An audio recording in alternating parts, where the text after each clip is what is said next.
I'm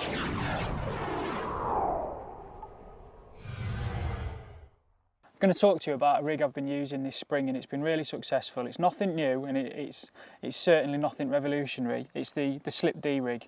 Now basically I started using this spring because I wanted to be using fairly small pop-ups, very low set to the bottom. I just think fishing for the bigger fish that I'm targeting at the minute, I think the pop-up presentation gives me a better opportunity of getting a better hook hold than a standard bottom bait or a balanced bottom bait would. So I wanted something that I could set relatively low, yet keep a good gape on the rig, that was ultimately reliable, and I could use materials that weren't going to tangle, so I knew my presentation was right. And the Slip D came back into my thinking. It's tied using the curve hooks. This one in particular is a size 4. It goes against the grain for me because I normally use quite small hooks, but on this rig I've been using 6 and 4s to great success. And I've been using the end trap semi-stiff to tie the rig. Obviously having a broken section behind my counterweight so that it's hinged, and then the stiffness of the rest of the boom where the coating's intact kicks it away from the lead, and ultimately that kind of semi-stiff nature means that should I get ejected on the take, or should I get done by the fish, for want of a better word, with the pop-up balanced correctly, it'll reset itself and mean I can keep fishing. To tie it, it's nice and simple. There's nothing outrageously difficult about it at all.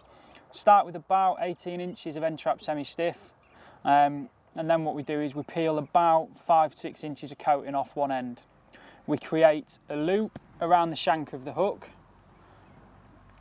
so that we end up with the loop which gives us the Slip D, and basically that doubled over section that creates the loop is then turned into a knotless knot using a standard knotless knot whipping away from whipping down the shank, and it's about 8 turns normally. Obviously back through the eye so that the braid exits through the front, and then a small section of shrink tube is added, and that's steamed down to create that kicker.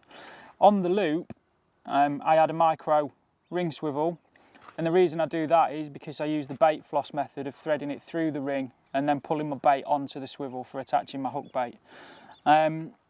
Depending on how high I want to fish the pop-up will ultimately lead to how big a gap I have between the coated section and the unbroken section. That one's about 1 inch, but I'll fish it lower if needs be, or higher if I think I need to.